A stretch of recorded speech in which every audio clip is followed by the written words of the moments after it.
Part 1। ब्राह्मण ने चोर आदि के भय से उस हीरे को एक पुराने घड़े में छिपा दिया। उस घड़े का प्रयोग उनके द्वारा बहुत दिनों से नहीं हुआ था। थकान के कारण ब्राह्मण की आंख लग गई और वह गहरी नींद में सो गया। परंतु यह उस ब्राह्मण का दुर्भाग्य था कि उसकी स्त्री जब पानी भरने नदी में गई तो उसका घड़ा मार्ग में टूट गया, जिस कारण उसने पानी भरने के लिए वह घड़ा लिया जिसमें ब्राह्मण ने वह मूल्यवान हीरा छुपा कर रखा था। श्री कृष्णा लीला। जब ब्राह्मण की स्त्री नदी से पानी भर रही थी तो वह हीरा पानी में डूब नदी के साथ बह गया।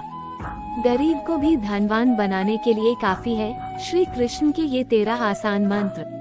ब्राह्मण ने जब उस घड़े को जल से भरा देखा तो वह समझ गया कि क्या हुआ होगा तथा फिर से वह अपने भाग्य को कोसते हुए भीख मांगने निकल गया। जब उस ब्राह्मण को श्री कृष्ण, कृष्णा और अर्जुन ने पुनः भीख मांगते देखा तो वे उन्होंने उनसे उस कारण पूछा। ब्राह्मण ने जब पूरा वृतांत सुनाया तो अर्जुन श्री कृष्ण से बोले कि इस ब्राह्मण के भाग्य में तो सुख लिखा ही नहीं है, फिर कोई इसके समक्ष दुनिया का समस्त धन लाके ही क्यों न रख दे।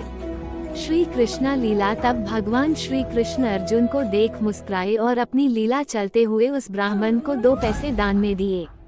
अर्जुन आश्चर्य होते हुए भगवान श्री कृष्ण से बोले, जब मेरे द्वार दिए स्वर्ण की मुद्राओं और मूल्यवान हीरे से भी यह व्यक्ति अपने दुर्भाग्य के कारण दरिद्र ही रहा तो आपके ये 2 पैसे इसकी मदद कैसे कर सकते हैं।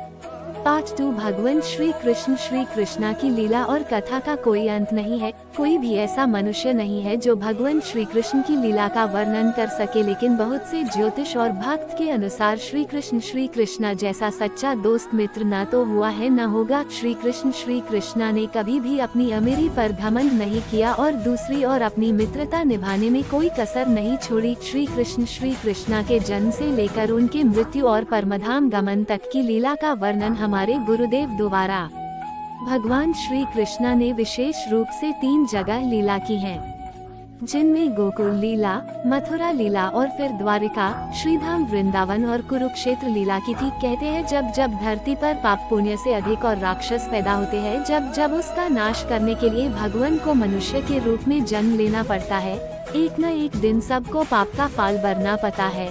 भगवान श्री कृष्ण की लीला का कोई अंत नहीं है। श्री कृष्णा ने खुद पाप का अंत करने के लिए बच्चे के रूप में जन्म लिया। शास्त्रों के अनुसार भगवान श्री कृष्णा का जन्म अष्टमी तिथि को रोहिणी नक्षत्र में हुआ था। भगवान कृष्ण का जन्म भाद्रपद कृष्ण अष्टमी को होने के कारण इसको कृष्ण जन्माष्टमी कहते हैं।